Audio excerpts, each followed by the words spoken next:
After doing a bunch of the same thing, time for a change. You've been following over the past few years, I've been painting a lot of Space Marines.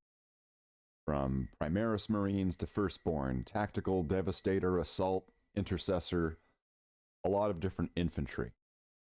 And so I asked the people at home who watch my videos and streams what you would like to see me paint next. And I put a poll up, and the result came back as dreadnoughts. That you guys want to see dreadnoughts and not infantry. Sorry, infantry.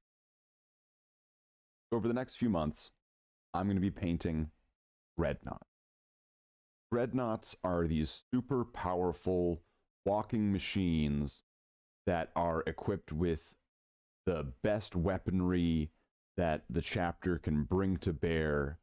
They carry inside them a sarcophagus that has the wounded, barely living remains of a heroic space marine of the chapter, and they are a devastating threat and danger to anything that gets in their way.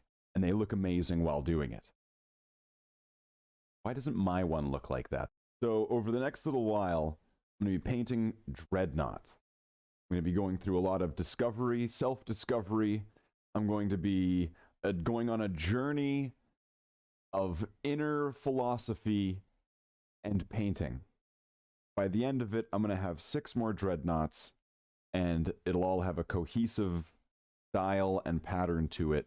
The first dreadnought I painted was when I first got into the hobby, and it was about 20 years ago when I was maybe 13.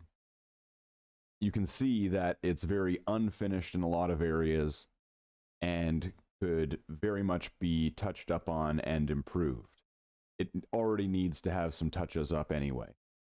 And it's going to be nice to bring the dreadnoughts from the state of infancy that they kind of were in and bringing it to cross that Rubicon, so to speak, and have it be a more finished and kind of cohesive model in the rest of the collection of Space Marines. So I hope you're going to join me on this adventure of painting these dreadnoughts. I'm going to bring them into their final form and have them be completed and cohesive with the rest of the collection.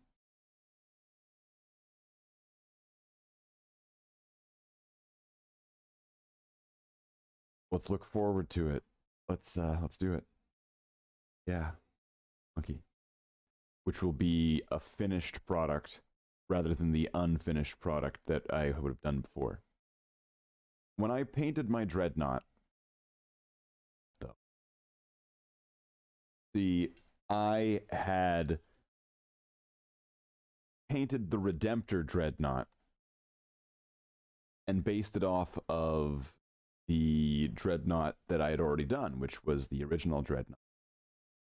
And this one's much more refined, got a better palette. There's not as many skill issues that prevent it from being done. But then looking back at the older one, there's a lot of things that could be touched up. Now, the things that make them different and the things that I would want to do to bring them to make them the same is going to make this guy look very different than the way he does now,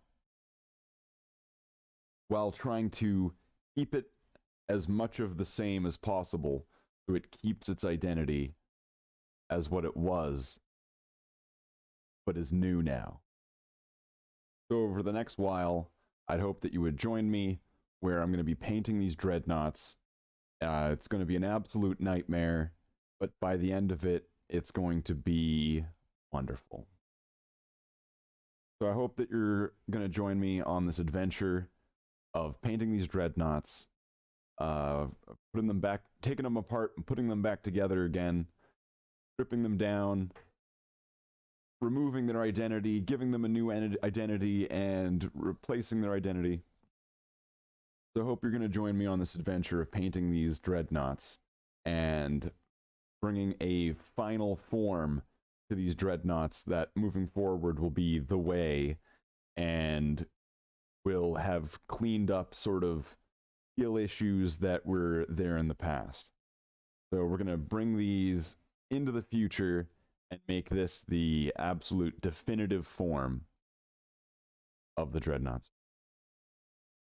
So I hope you're going to join me on this adventure, this journey of painting these dreadnoughts and bringing them into their final form, breaking them through infancy into a mature state where now they... So